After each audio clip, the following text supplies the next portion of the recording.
Welcome to Raise the Line with Osmosis.org, seeking solutions with leading experts on how to increase healthcare capacity so people can get the care they need during the COVID-19 crisis and beyond. Hi, I'm Shiv Gaglani, and today on Raise the Line, I'm privileged to have one of our most well-known guests join us, Sal Khan. We've had a lot of amazing guests on the podcast, including Ariana Huffington and CEOs of various health systems and education companies, but among the most famous is Sal because of the major impact he's had over the past decade on the way all of us learn. I think he helped coin the term flipping the classroom, or at least popularized it with his famous TED Talk about a decade ago that Bill Gates introduced him on.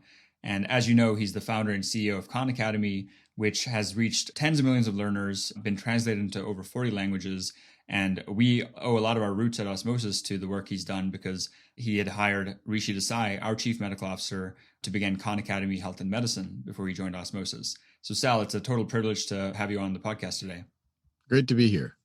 So the first question I have is just for the people who don't know you, but they know Khan Academy, do you mind giving a bit of background about yourself and why you even started Khan Academy? And then obviously we'll go into how the past year with COVID has totally changed what you guys are doing. Yeah, Khan Academy started in a little bit of a random way back in 2004. My original training or background was in tech and in math, but post-business school, I found myself as an analyst at a hedge fund in Boston. But about a year out of business school, I was getting married in the Northeast. My family was visiting me from New Orleans, which is where I was born and raised. And it just came out of conversation that one of my cousins was having trouble in math. So I offered to tutor. Her name's Nadia. And she agreed when she went back to New Orleans. She was 12 years old. I started working with her. That started working well for her. Started working with her younger brothers. Word spread in my family, free tutoring was going on. Before I knew it, there were 10 cousins that I was working with every night, every day after work. And with the background in software, I started writing software for them. I saw a pattern. A lot of them had gaps in their knowledge. And I thought I could write software that gives them questions and that I could keep track of what they knew and what they didn't know. And a friend about a year later said, "Hey, this is all cool, but how are you scaling your lessons?" And he suggested that I make YouTube videos for my cousins. I thought it was a horrible idea. YouTube is for cats playing piano, but I got over the idea that it wasn't my idea and I gave it a shot. And I never viewed this as a business or, it was funny in the late 90s, I had sworn off entrepreneurship. I said, I just don't have what it takes to be an entrepreneur. It's too mentally and emotionally taxing. So I always said, this is just my family project. But by 2008, 2009, it had kind of taken over my life. There was about 50 or 100,000 folks using it back then. So I set it up as a not-for-profit, just thinking that, look, this could one day be maybe a new type of Oxford or Smithsonian or, an institution that could be there for the world. And it was delusional. I was operating out of the same walk-in closet that I am right now to think that one day this could reach billions. But I said, well, why not try? So set it up as a not-for-profit with the mission of a free world-class education for anyone, anywhere. 2009, I quit my day job. I guess I had become an entrepreneur, even though I had sworn it off. And, that first year was tough. But by 2010, we got our first philanthropic support. And, the last 10 years have just been a journey of adding more content, making the software more interactive, the practice, tools for teachers, and growing the users and a lot of what you just talked about, the number of users and the translations and the localizations to other languages. That's amazing. And so, side note, Nadia is probably in her mid-20s now, and some of the other family members are probably also in their 20s. What are they doing now, and what do they think of how explosive their private tutoring with you has become? Yeah, it's a little bit of a running joke, especially with Nadia. There's a lot riding on her success. Don't feel too much pressure. But yeah, Nadia is now 28, maybe 27 years old. She graduated from Sarah Lawrence, and Fareed Zakaria was her commencement address speaker. And it was a little awkward. He called her out. He's like, "Oh, and Nadia Rahman is here, the young girl who launched, 1 billion lessons." And has, Nadia's like, "Yeah, my claim to fame is I couldn't get unit conversion in 7th grade. That's my claim." Like all of her friends give her a hard time about that. That's so funny. So we all, hundreds of millions of people and a lot of parents especially are very grateful to you, obviously, for creating it. But ultimately, it's Nadia who created it because she needed help on unit conversions, right? That's right. That's exactly right. That's amazing. So can you talk us a bit about the growth story from 2010 in terms of, how'd you go from millions to tens to hundreds? And then let's catapult that into COVID, what you've seen over the past 6 months, especially. When I quit my day job, there was about 50,000 to 100,000 people using Khan Academy per month. That was in 2009. You fast forward to pre-COVID, we were looking at about 20 million per month. So it had grown by a factor of, 200 or something. And A lot of people oftentimes say like Khan Academy went viral. It kind of did like a slow version of virality, which I would call word of mouth. There's a handful of videos that maybe went a little bit viral, but there's not like one video that all of a sudden had like, Gangnam Style type views or something like that. It was more that I just kept making more and more content, more software, started working with schools, the TED Talk. There's a couple of moments that we were like these step functions in our growth. We were growing quite rapidly as is, kind of month on month. We were growing 10, 15% every month sequentially. But then it was in August of 2010. And this is when I was still like operating out of my closet. I was living off of savings. It was a really stressful time. It came out of the woodwork that Bill Gates was using Khan Academy. Kind of mind blowing to me. I mean, on a lot of levels. And there was already a reporter from Fortune magazine who was doing a story on Khan Academy. And it was the same week that Bill Gates was at some event and he randomly starts talking about Khan Academy. He's like, yeah, there's this new site I'm checking out. It's really cool. And so that reporter reaches out to Bill Gates's PR people and they take his interview.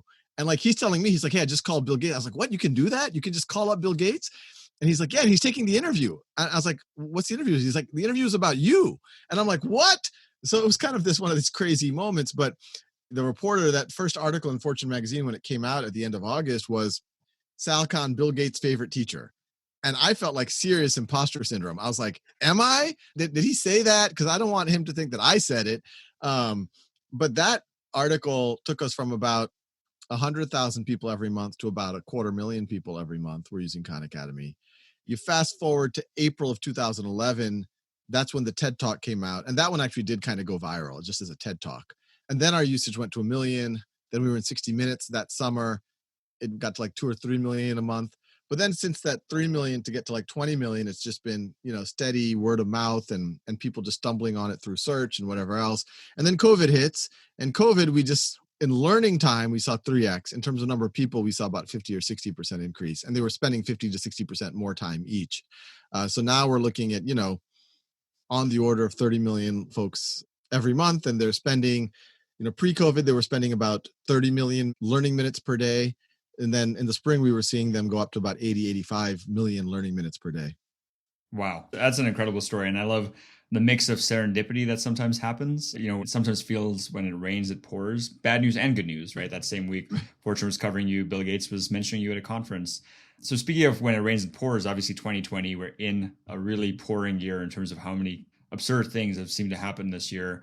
So can you talk to us a bit about your own personal experience with COVID, your family? Hopefully everyone is safe. I believe your wife is a physician, if I remember correctly. So anything you can comment about that? And then you've already talked about the growth of Khan Academy during COVID-19, but you also run Khan Lab School. And it would be very interesting to hear about the physical school and how it's had to adjust.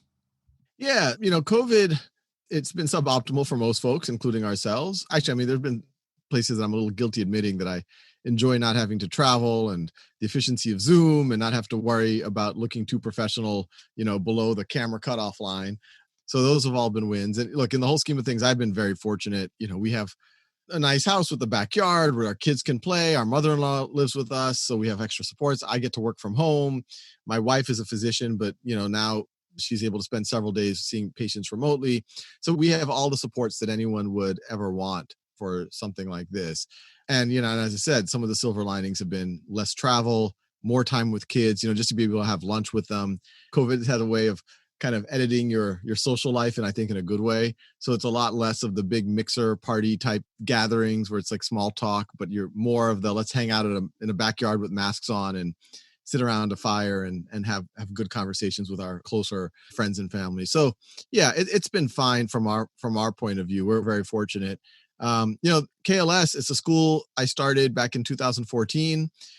Khan Academy was doing what it's doing. Hopefully it reaches billions of folks. I wrote a book called One World Schoolhouse in 2012. And in that, like the first third was how did the education system get to where it is? The middle third was my story of how I ended up doing Khan Academy. And the last third was, what does education need to look like, or what could it look like given the tools that we now have, like Khan Academy? And I wrote stuff like, some of it has nothing to do with technology. Why don't we have full year, full day schooling? Like summer vacation was part of an agrarian civilization, et cetera. And, the fact that kids come home at 3, that's based on like the Leave It to Beaver type of model of homes, which is not the norm anymore. maybe never was. But, can you leverage peer-to-peer learning on top of personalized software so you can get more human-to-human interaction? We all know the best way to learn something is to teach it. Can you do a mastery-based transcripts where it doesn't matter how long it took someone to learn something? What matters is that they learned it. Versus traditional system, you have a fixed amount of time to learn it, but you have a variable outcome, A, B, C, D, F. Can you get really efficient at the traditional skills so you can have more time for kids going out into the world and having internships or projects or being entrepreneurial? So that's what we were doing. And, COVID hits, and it shouldn't be surprising, and I don't get any of the credit really. It's really the administration and the teachers. They didn't miss a beat because the school's been investing for the last 6 years on how do we build autonomy with the students? And, one of our principles is that the sign of a great education is not necessarily that kids know how to factor polynomial. I mean, that's important too, but that what do kids do when there's not an adult looking over them? And so, this has always been a school where it'll kind of blow your mind. You'll see 7-year-olds, they manage their own Google Calendar. They know where they have to be, how they need to be.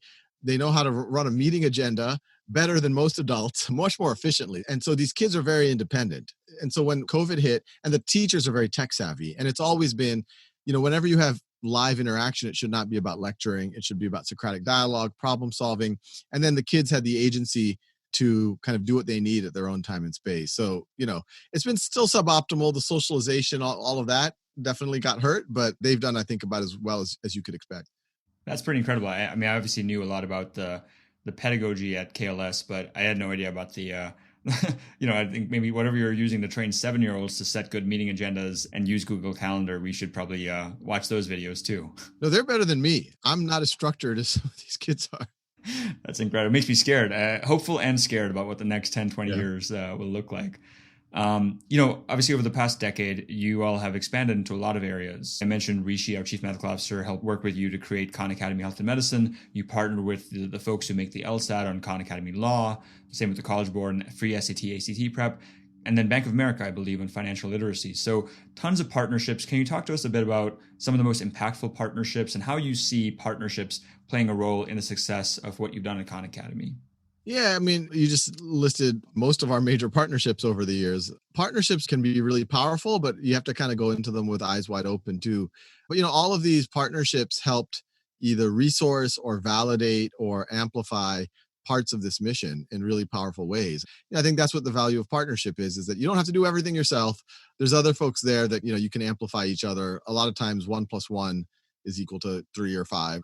Our mission, free world-class education for anyone, anywhere. We have no delusion that we're going to be able to do that by ourselves. That's arguably the mission of the entire global education system.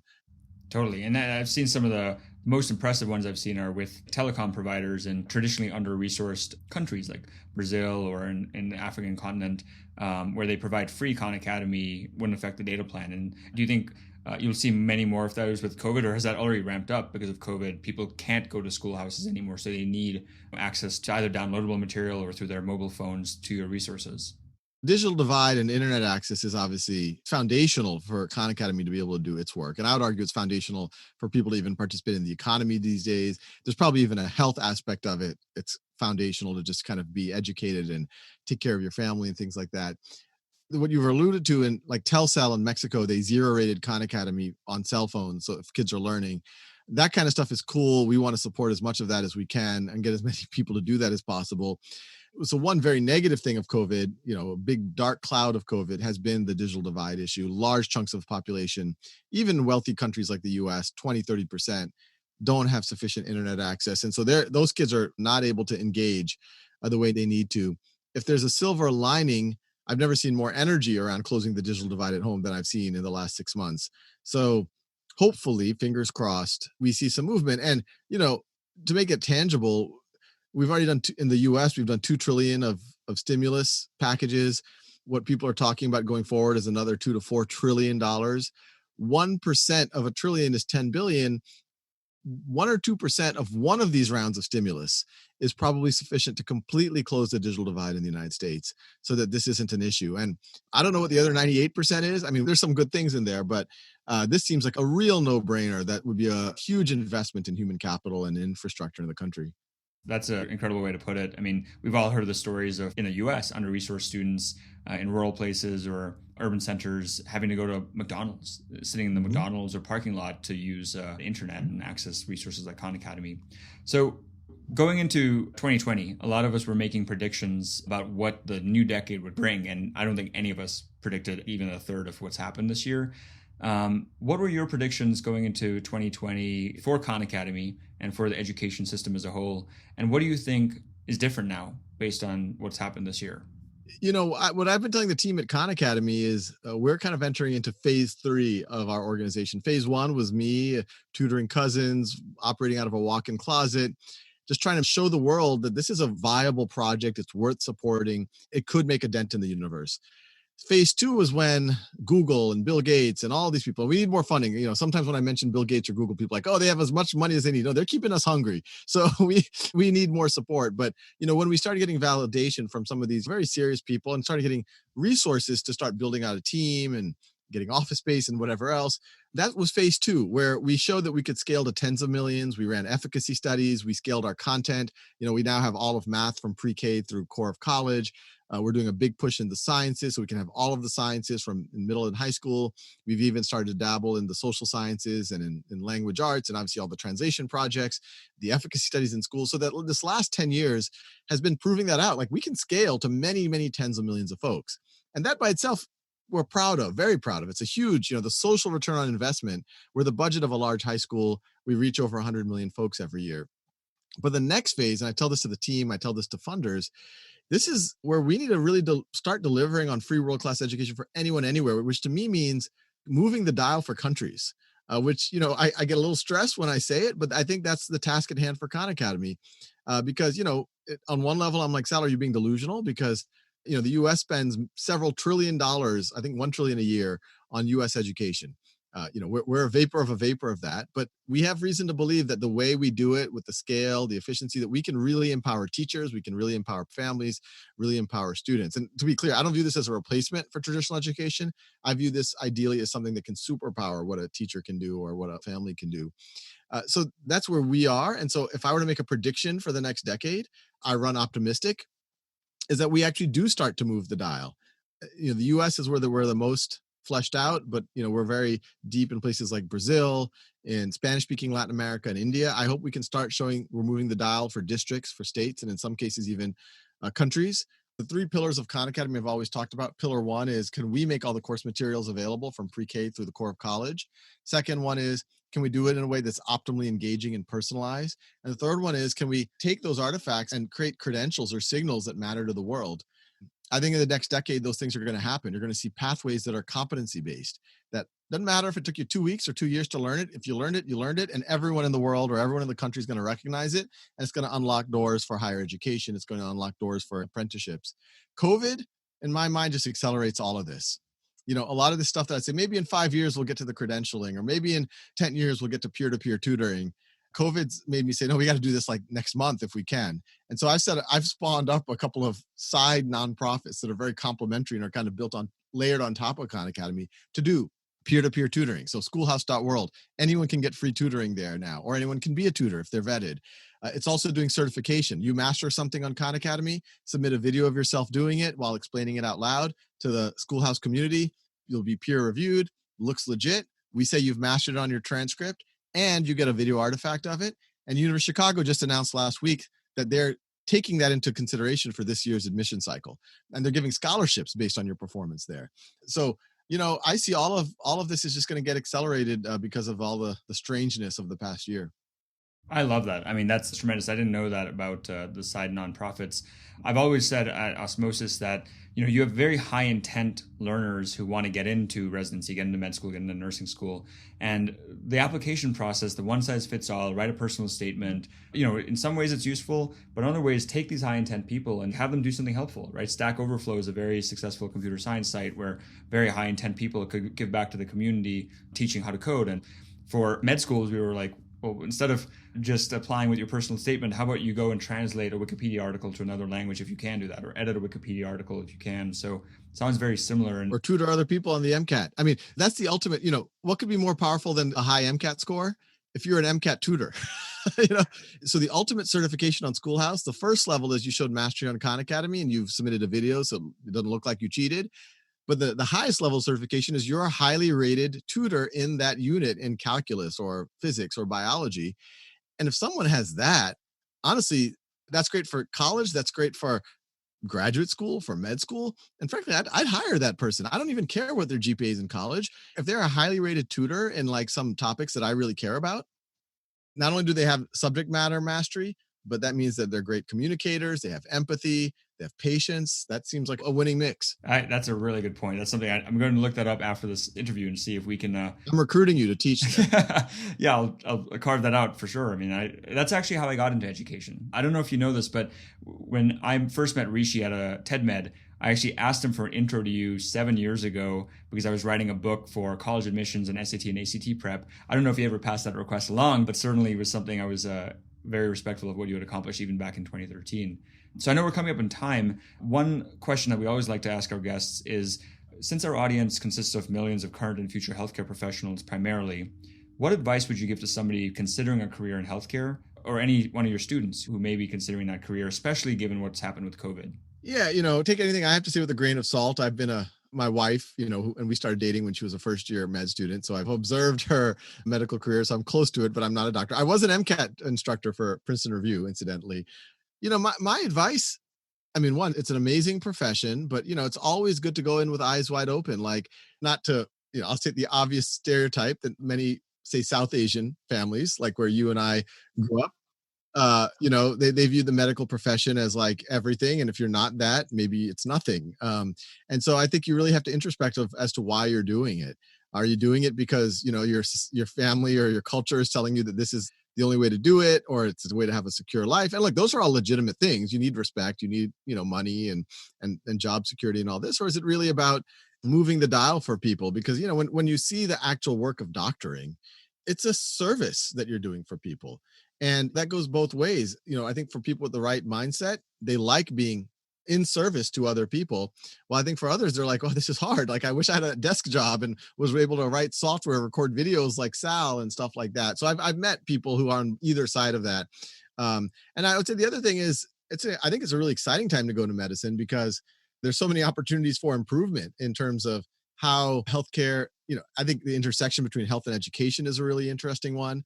A lot of bad outcomes actually are really just because of non-compliance or people just not knowing how to take care of themselves as well as they should, or not a good efficient use of doctors' time, or maybe they have to explain more than they should have to and things like that. So I think there's a lot of opportunities there. I have a lot of friends in the venture capital community who are doing, I think, some interesting things in healthcare. So it's an exciting time to be a doctor, but I think it's all encompassing. You have to go into it for the right reason. Yeah, that's tremendous. And as one person who actually, I went to med school. I'm still on leave from Hopkins Med School, but I mostly followed in your. I'm sure they're waiting for when are you going to come. My mom, it's funny. Like, I know you went to HBS too. I was debating whether to defer or not even go to HBS in the middle. And my mom said, "Look, Shiv, you've already taken time off of Hopkins Med School. If you don't go to HBS, I will disown you." So I did that, made her happy. Yeah. And I mean, people might think that that's some kind of just like false threat. I mean, I don't know about your mom. She might've been joking, but I know some families, some who I'm related to, where that would be a real threat. Yeah. Unfortunately, I don't endorse that. I don't endorse it, but there's some psychological trauma that happens. There is, immigrant South Asian families for sure. Well, I don't want to take up too much of your time because I know we're out of time, but I will say the patient education and engagement piece is something that you and I have spoken about before that I think is extremely exciting, especially with what COVID has proven to us about how little people know about public health measures. I mean, it took forever to get people to wash their hands and wear masks, and still a lot of people don't do it. But is there anything final that you want to be able to share with our audience so we can be respectful of your time? Anything I didn't ask that you'd like to share? No, I think we covered everything. Whenever there's a big crisis, is it Winston Churchill, never waste a good crisis? And obviously we're having a crisis in healthcare. We're having a crisis in economics. We're having a crisis in education right now, but that's an opportunity. So, for especially the young folks listening, they could probably tackle things in all three of those layers, considering their interest in healthcare. So it's interesting times to be alive. Those are some great parting words. And Sal, on behalf not only of our listeners, really want to thank you for taking the time, but also it's interesting. Whenever I meet a medical student or even doctors now, because you've been doing Khan Academy for 10 years, so many of them say they got their start and were able to finally understand things because they started on Khan Academy. So thanks for, as we say, raising the line and helping people get into the healthcare profession and really any profession from the start. Really appreciate the work you do. It's all for selfish motivation, so they take better care of me when I inevitably show up. Hopefully you won't need hundreds of millions of doctors, because that's what you've one good one or a handful of good ones. That's right. Well, with that, I'm Shiv Gaglani. Thank you to our audience for checking out today's show, and remember to do your part to flatten the curve and raise the line. We're all in this together.